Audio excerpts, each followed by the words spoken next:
Bonjour à tous. Ce jeudi 21 juin, le pape François passe une journée en Suisse. Un voyage éclair pour marquer le 70e anniversaire du Conseil écuménique des Églises, le COE, dont le siège est à Genève. Cette organisation rassemble des églises chrétiennes qui représentent au total 500 millions de protestants et d'orthodoxes à travers le monde. Mais l'Église catholique officiellement n'y participe pas. Elle ne dispose que d'un siège d'observateur. En visite au COE, Paul VI en 1969 et Jean-Paul II en 1984 avaient rappelé avec honnêteté à la fois les divergences qui demeurent entre chrétiens, mais aussi l'irréversibilité du mouvement écuménique. Et c'est bien en pèlerin écuménique que le pape François envisage cette journée pour cheminer, prier et travailler ensemble.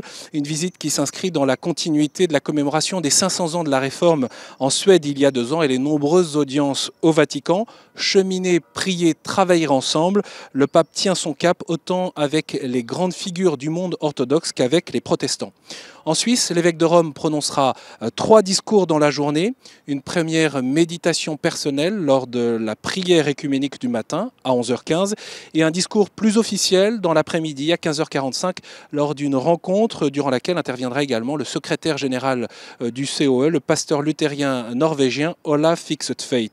Le COE a annoncé qu'en marge du programme officiel, le pape François devrait rencontrer 2 délégations coréennes, l'une du Nord et l'autre du Sud, un signe concret qui rappelle que les chrétiens sont appelés à s'engager ensemble en faveur de la paix et de la justice dans le monde, aux périphéries, également auprès des personnes les plus fragiles. Je vous parlais de 3 prises de parole, il y a donc ces 2 discours au COE et puis une homélie. Le pape François présidera la messe avec les catholiques de Suisse. 41 000 fidèles se sont inscrits très rapidement. 89% viennent des cantons suisses, mais aussi 11% des diocèses français voisins.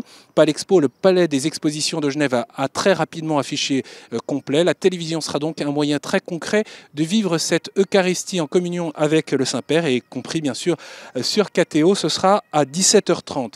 Le président de la conférence épiscopale, Monseigneur Morero, se réjouit qu'au cœur de l'Europe, le pape François porte un message d'espérance et de joie dans un contexte de déchristianisation et de panne de la transmission.